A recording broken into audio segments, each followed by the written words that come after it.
Indonesia sebenarnya telah memiliki aturan kepemilikan senjata api untuk kalangan masyarakat sipil maupun aparat. Ramai kasus penembakan akhir-akhir ini, pemirsa, semestinya menjadi tonggak memperbaiki sistem yang ada. Lantas seperti apa penegakan aturannya?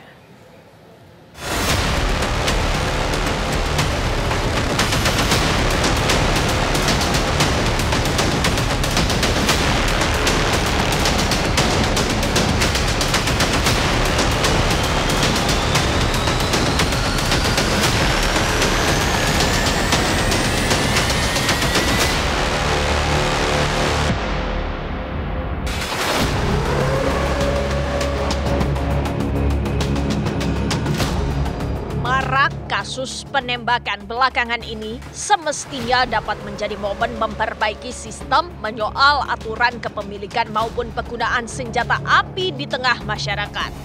Menengok lebih dalam aturan soal kepemilikan dan penggunaan senjata api sebenarnya telah disusun sedemikian rinci. Namun begitu, penegakan hukum terhadap setiap pelanggarnya harus tegas dilakukan. Sebab hal itu dinilai bisa memberikan efek jera bagi pelaku. Penegakan hukum terhadap penyalahgunaan senjata api dapat dilakukan aparat penegak hukum dengan beberapa cara, di antaranya melalui undang-undang, razia, hingga penyelidikan. Adalah Undang-Undang Darurat Nomor 12 Tahun 1951 telah mengatur soal penyalahgunaan senjata api dengan ancaman pidana penjara 20 tahun, kurungan seumur hidup, sampai yang tertinggi hukuman mati. Selain itu, upaya penegakan hukum dapat ditempuh melalui razia yang dilakukan secara tiba-tiba maupun rutin untuk menindak pelaku yang ditengarai memiliki senpi ilegal. Razia mendadak dimaksudkan agar pelaku tidak memiliki kesempatan untuk berkelit. Melengkapi perangkat undang-undang dan razia, aparat penegak hukum dapat melakukan penyelidikan terhadap kasus penyalahgunaan senpi hingga operasi-operasi terbuka untuk tindakan represif jika itu diperlukan. Di sini, kepolisian berperan penting dalam upaya-upaya penegakan hukum terhadap penyalahgunaan senpi. Kepolisian pun dituntut untuk memastikan bahwa hukum ditegakkan secara adil, transparan, dan efektif. Harapannya, kepolisian dapat menghadirkan efek jerah bagi setiap pelanggarnya. Senjata api yang diberikan kepada polisi itu hanya untuk dua keperluan. Satu adalah untuk membela atau menyelamatkan jiwa seseorang dari ancaman yang mematikan orang itu. Entah jiwa orang lain atau jiwanya yang pemegang senjata api itu. Contoh kalau jiwa sendiri itu ya, misalkan kita diancam sudah mau dibacok oleh orang lain tinggal segini, nah itu baru boleh kita. Tapi kalau orang golok masih dari sana ya nggak boleh, Mbak. Sayangnya ya sampai sekarang senjata yang diberikan kepada polisi itu, senjata kekerasan itu semuanya bentuknya senjata api. Langkah penegakan hukum ditempuh tatkala terjadi pelanggaran terhadap penggunaan senjata api yang tidak sesuai peruntukannya. Namun begitu, upaya-upaya pencegahan agar tidak sampai terjadi pelanggaran dapat dilakukan. Langkah preventif itu salah satunya yakni penguatan mekanisme pengawasan internal.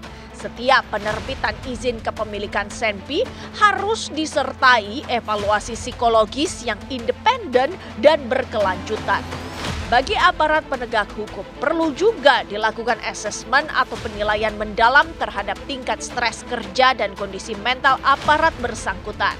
Aparat juga perlu dilatih agar tidak hanya piawai menembak dengan jitu dan presisi, tapi juga paham kapan dan bagaimana senpi digunakan sesuai dengan prinsip hukum dan HAM.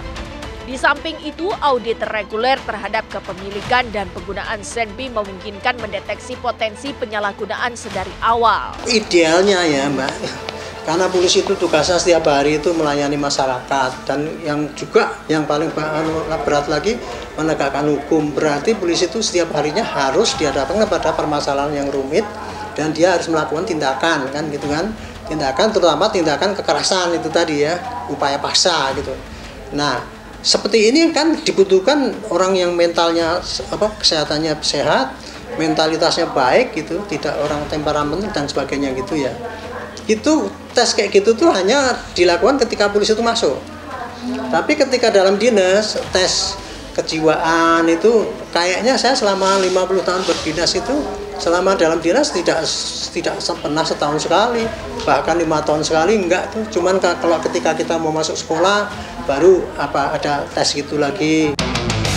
Di sisi lain, masyarakat juga dapat berpartisipasi dengan cara melapor ke pihak berwenang jika melihat penyalahgunaan senjata api. Agar masyarakat tidak takut melapor terhadap kejadian yang dinilai mencurigakan, penting bagi mereka ada jaminan keamanannya. Selain itu, bagi masyarakat yang berkesempatan memiliki senpi, dapat memberi contoh dengan menjunjung tinggi perilaku taat prosedur terkait permohonan izin kepemilikannya. Partisipasi masyarakat ya, itu masyarakat ada medsos yang kayak gitu. Tolong sampaikan kalau ada perangai polisi yang tidaknya kurang baik. Misalnya orang yang temperamen, orang yang suka pamer senjata, atau yang orang menang-menangan. Itu harusnya dilaporkan kepada polisi setempat atau atasannya. Supaya atasannya itu nanti bisa mengevaluasi. Karena kalau atasannya sendiri yang suruh mengevaluasi, nggak akan bisa tahu dia kan. Masyarakat ikut mendorong DPR supaya polisi dikasih duit, dan alatnya harus diganti. Harus diganti alat yang sebagai pelumpuh, bukan pembunuh. Sudah semestinya jika perbaikan sistem tidak hanya sekedar mengedepankan sanksi terhadap pelanggar aturan, tetapi juga bagaimana mengatasi persoalan hingga ke akarnya. Penegakan aturan dan hukum secara konsisten, pengawasan yang ketat, serta terbangunnya budaya kelembagaan yang sehat, maka kepercayaan publik terhadap aparat keamanan dapat dipulihkan. Begitu pula dengan kesadaran masyarakat terhadap hukum. Dengan begitu, kasus penyalahgunaan senjata api tidak terulang lagi.